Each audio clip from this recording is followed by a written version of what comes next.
Hi, salamat. Linggo na nga and ngayon ang ginagawa ko lang since it's Sunday, walang pasok sa school, wala rin pasok sa trabaho. So I choose to take it slow. So hinugasan ko muna yung mga plato namin na ginamit kaninang umaga.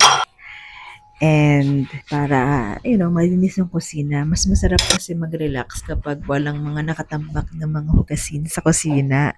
Ewan ko ganun ako. Kasi parang hindi ako makapag-relax ng maayos kapag nakikita ko ang daming kalat sa kusina.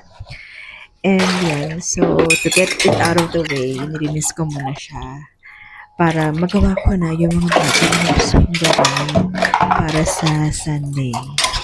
Usually pag Sunday, wala talaga ako masyadong ginagawang gawain sa bahay maliban sa paghugas ng plato and konting punas, ganyan. Pero mostly kapag Sunday, I choose really to relax.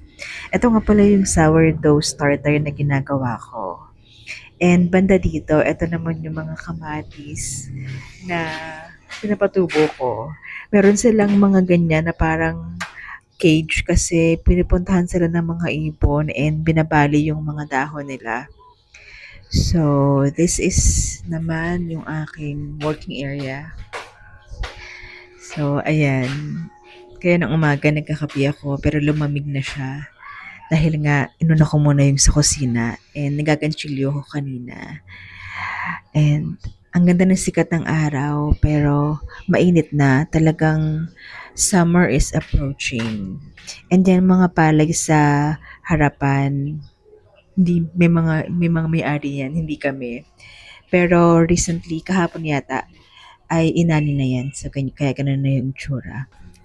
So, ngayon, syempre, this is my me time. Kumbaga, this is what I choose to do kapag Sunday. Yung bang relax lang, yung wala kang ibang iniisip. So, ayan, ganchilyo lang ako. And I will be doing this for a few hours.